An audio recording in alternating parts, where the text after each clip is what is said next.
কচুর শাক বহুগুণে ভরপুর, ভিটামিন সমৃদ্ধ একটা সবজি।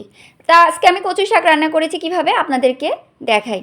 প্রথমে আমি একটা কড়াই নিয়ে নিয়েছি, কড়াইতে কিছুটা পরিমাণে পানি দিয়েছি, পানির ভিতরে দিয়েছি লবণ এবং হলুদ এবং দিয়েছি পেঁয়াজ, রসুন এবং কাঁচামরিচ, সব কিছু পানির ভিতরে উঠিয়ে দিয়ে এখানে আমি কচু শাকগুলোকে দিয়ে দিয়েছি। কচু শাকগুলোকে আমি প্রথমে সুন্দর করে পরিষ্কার করে ধুয়ে নিয়েছি, নিয়ে এভাবে কেটে নিয়েছি, নিয়ে কড়াইতে উঠিয়ে দিয়েছি। দিয়ে এখন ঢাকনা দিয়ে আমি কিছুক্ষণ ঢেকে রেখেছিলাম। দিয়ে দেখুন আমার কচু শাকটা কিন্তু কমে এসেছে। এখন এই কচু শাকটা আমি পেঁয়াজ, রসুন এবং এই মরিচের ভিতরে একটু নাড়িয়ে দিয়ে এখন আমি এটাকে অল্প করে নিয়েছি, নিয়ে এখন আমি পুনরায় আবারও একটু এর ভিতরে পানি দিব।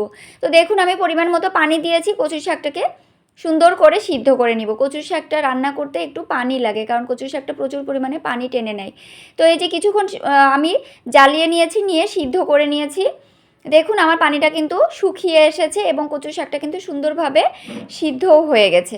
তো এখন আমি এই কচু শাকটাকে এই যে একটা ঘুটনি দিয়ে সুন্দর করে ঘুটে আমি একদম পুরা, দেখুন কত সুন্দর করে আমি ঘুটিয়ে নিয়েছি। ঘুটনি দিয়ে এখন আমি কচু শাকটা ঘোটাটাকে আমি সাইডে রেখে দিয়েছি। দিয়ে ওই একই কড়াইতে আমি দিয়েছি পেঁয়াজ এবং রসুন এবং তার ভিতরে দিয়েছি আমি চিংড়ি মাছ।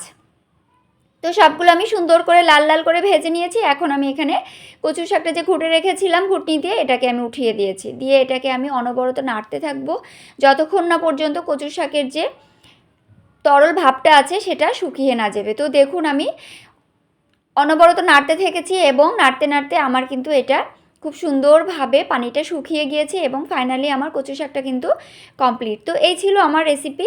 আল্লাহ হাফেজ।